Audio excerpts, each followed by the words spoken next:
Hello students, SN professional classes से मैं हेमंत गुप्ता आज आपके लिए लेके आया बेटा। बीकॉम फाइनल ईयर में आपका सब्जेक्ट है इकोनॉमिक लॉ।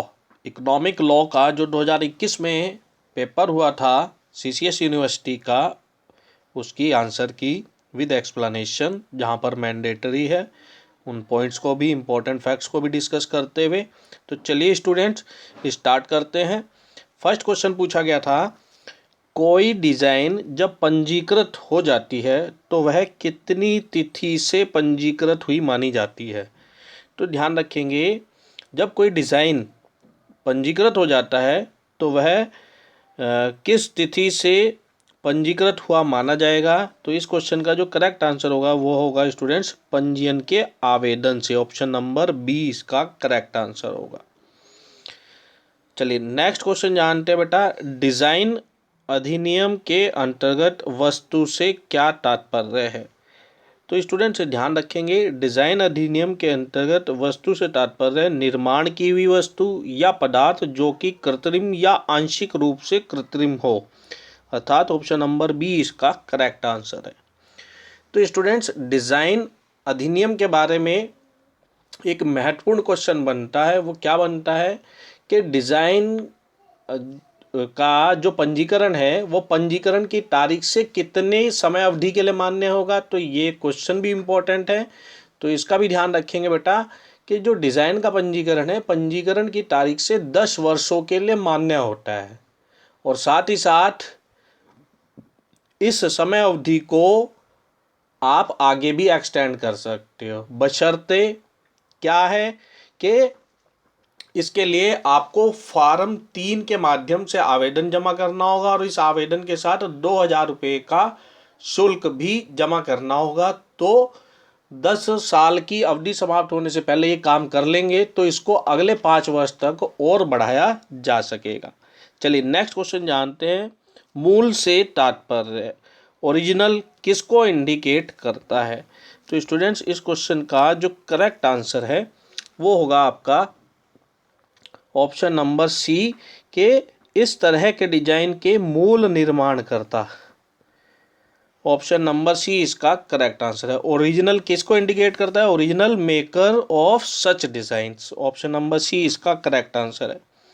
चलिए अब जानते हैं नेक्स्ट क्वेश्चन। तो नेक्स्ट क्वेश्चन है बेटा, भारत का पहला भौगोलिक मार्क उत्पाद है। हमारे को बताना है भारत का पहला जीआई टैग प्राप्त प्रोडक्ट कौन सा है। तो स्टूडेंट्स जीआई टैग्ड यानी कि ग्राफिकल इंडिकेशन टैग जो है, जो पहला उत्पाद है, ये दार्जिलिंग टी को मिला था। ऑप्शन नंबर डी इसका करेक्ट आंसर। चलिए इससे संबंधित और क्या महत्वपूर्ण फैक्ट्स हो सकते हैं उनको भी जान लें, जिससे ताकि आपके आने वाले एग्जामिनेशन के लिए और बेटर प्रिपरेशन हो सके। तो स्टूडेंट्स ये जो दार्जिलिंग टी को जीआई टैग प्राप्त हुआ था, ये कब प्राप्त हुआ था, ये क्वेश्चन बड़ा इंपॉर्टेंट क्वेश्चन बनता है।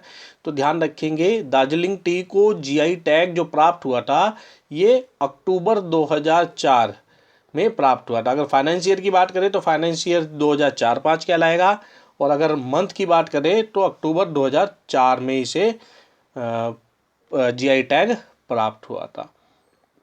जीआई टैग है क्या। तो स्टूडेंट ध्यान रखेंगे, जीआई यानी कि भौगोलिक संकेत जो है, नाम या संकेत है जो कुछ उत्पादों पर उपयोग किया जाता है जो कि एक विशिष्ट भौगोलिक स्थान से मेल खाते हैं। दार्जिलिंग टी भारत में पहला जीआई टैग प्राप्त करने वाला पहला पदार्थ था, और यह टैग उद्योग संवर्धन और आंतरिक व्यापार, वाणिज्य और उद्योग मंत्रालय के तहत भौगोलिक संकेत रजिस्ट्री द्वारा दिया जाता है। और ये किस अधिनियम के अंतर्गत दिया जाता है, तो ये भी ध्यान रखेंगे बेटा कि जीआई टैग का जो अधिनियम है वो क्या है कि भौगोलिक संकेत टैग पंजीकरण और संरक्षण अधिनियम 1999 के अंतर्गत भौगोलिक संकेत दिया जाता है, और यह अधिनियम भारत में सन 2003 में लागू हुआ था। ध्यान रखेंगे, इंपॉर्टेंट फैक्ट्स है, आपसे आने वाले एग्जामिनेशन के लिए पूछा जा सकता है। और स्टूडेंट्स ये ध्यान रखेंगे, जो जीआई टैग है ये प्रारंभ में 10 वर्ष के लिए दिया जाता है, जिसको 10 वर्ष के बाद नवीनीकृत किया जा सकता है। चलिए अब नेक्स्ट क्वेश्चन जानते हैं। नेक्स्ट क्वेश्चन है, डिज़ाइन का पंजीकरण किसके द्वारा दिया जाता है? तो डिज़ाइन का पंजीकरण नियंत्रक के द्वारा दिया जाता है। ऑप्शन नंबर बी इसका करेक्ट आंसर होगा। चलिए नेक्स्ट क्वेश्चन जानते हैं बेटा। नेक्स्ट क्वेश्चन है हमारा, कॉपीराइट्स रजिस्ट्रार के आदेश से पीड़ित व्यक्ति उस आदेश के विरुद्ध आदेश की तिथि से कितने माह की अवधि में अपील कर सकता है? तो इस क्वेश्चन का जो करेक्ट आंसर है वो है 3 माह की अवधि में अपील कर सकता है। ऑप्शन नंबर बी इसका करेक्ट आंसर है। चलिए नेक्स्ट क्वेश्चन जानते हैं। नेक्स्ट क्वेश्चन है, किसी साहित्यिक कृति के संदर्भ में लेखक का तात्पर्य है। हमारे को लेखक का मतलब बताना है, लेखक किसको कहेंगे? तो ध्यान रखेंगे कृति के लेखक से है यहाँ पर। ऑप्शन नंबर ए इसका करेक्ट आंसर है। नेक्स्ट क्वेश्चन है, किसी विद्यमान कृति के कॉपीराइट में लिखित में लाइसेंस दिया जा सकता है? ऑप्शन दिए गए हैं, कॉपीराइट्स के विधिवत रूप से अधिकृत एजेंट के द्वारा, कॉपीराइट के स्वामी द्वारा, या तो ए अथवा बी द्वारा, ना, और चौथा ऑप्शन दिया गया ना ही तो ए के द्वारा और ना ही बी के द्वारा। तो ध्यान रखेंगे किसी विद्यमान कृति के कॉपीराइट में लिखित में लाइसेंस दिया जा सकता है, तो या तो ए या बी, दोनों ही आंसर ठीक है, अर्थात ऑप्शन नंबर सी इसका करेक्ट आंसर होगा। नेक्स्ट क्वेश्चन है, इन कृतियों में कॉपीराइट विद्यमान होता है। हमारे को बताना है क्वेश्चन कि इन कृतियों में कॉपीराइट विद्यमान होता है किसमें? ऑप्शन दिए गए हैं ए, बी, सी और डी।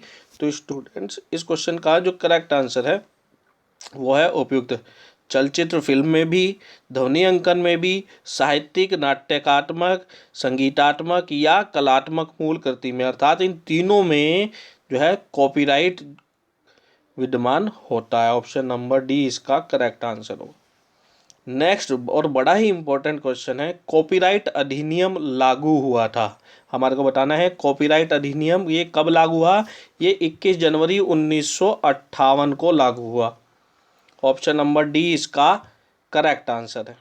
चलिए अब नेक्स्ट क्वेश्चन के बारे में जानते हैं।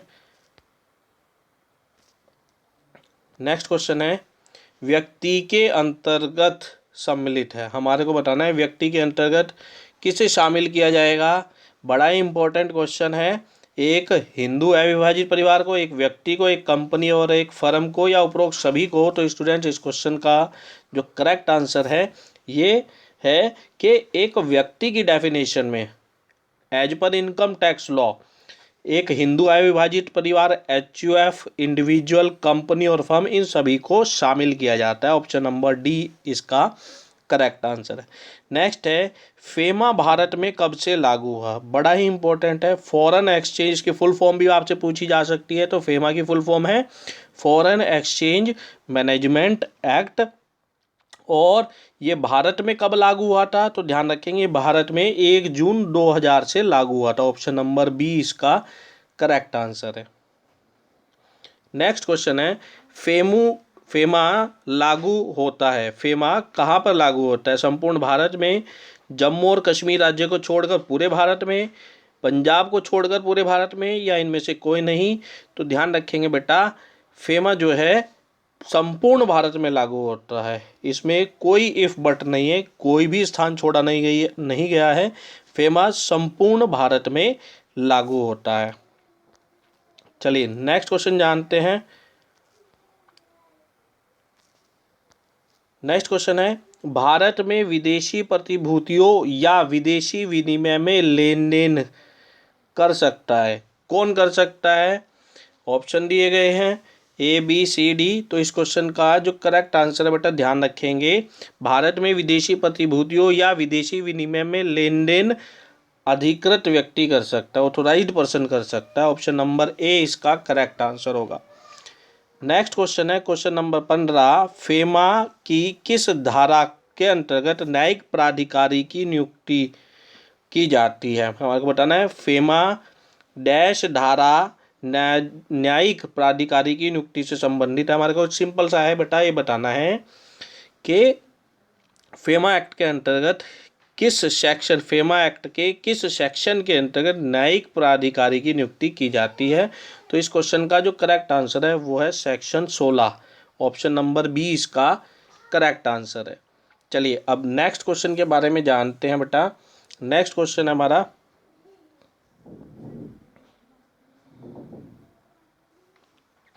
अपीलेट अधिकरण को वे सभी शक्तियां प्राप्त होती हैं जो एक दीवानी न्यायालय को प्राप्त होती हैं।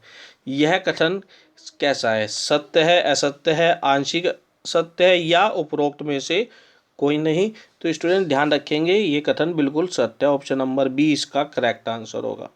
चलिए नेक्स्ट क्वेश्चन जानते हैं। तो नेक्स्ट क्वेश्चन है, फेमा के अंतर्गत विदेशी विनिमय के लिए अधिकार कौन देता है? फेमा के अंतर्गत विदेशी विनिमय के लिए अधिकार कौन देता है? तो इस क्वेश्चन का जो करेक्ट आंसर है वो ध्यान रखेंगे RBI, reserve bank of India. और students reserve bank of India की स्थापना कब हुई थी? तो ये ध्यान रखेंगे, ये इसने जो काम करना अपना प्रारंभ किया था 1 अप्रैल 1935 से किया था। आरबीआई एक्ट 1934 है और प्रारंभ में इसका मुख्यालय कलकत्ता में था, जिसको 1937 में परमानेंट शिफ्ट कर दिया गया मुंबई में, ध्यान रखेंगे। और आरबीआई, ध्यान रखेंगे बेटा, आरबीआई प्रारंभ में प्राइवेट इंस्टीट्यूशन के तौर पर एस्टैब्लिश किया गया था और इसका राष्ट्रीयकरण 1949 में 1949 में इसका राष्ट्रीयकरण किया गया था। बड़े इंपॉर्टेंट फैक्ट है तो ध्यान रखेंगे। चलिए नेक्स्ट क्वेश्चन जानते हैं।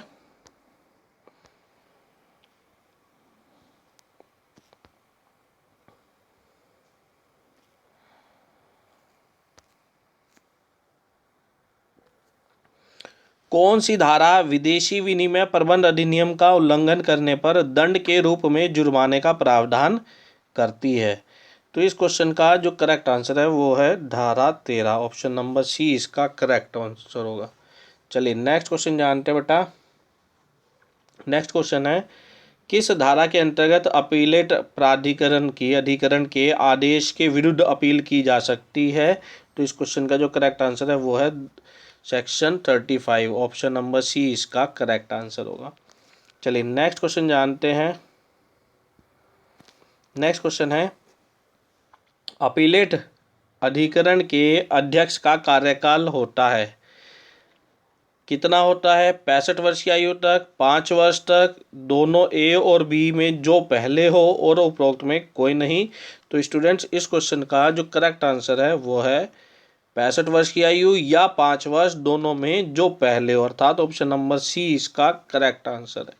तो ये थे स्टूडेंट्स 2021 के इकोनॉमिक लॉ के पेपर के पहले 20 क्वेश्चन। इनको आप अच्छे से तैयार कर लीजिएगा। मिलते हैं अपने नेक्स्ट वीडियो में और इम्पोर्टेंट फैक्ट्स के साथ, आगे के क्वेश्चन को डिटेल से समझेंगे। तो मिलते हैं अपने नेक्स्ट सेशन में, तब तक के लिए बेस्ट ऑफ लक। और स्टूडेंट्स इस वीडियो को अपने अन्य मित्रों के साथ जरूर शेयर करें ताकि वो भी इस वीडियो का बेनिफिट ले सके। Bye bye students.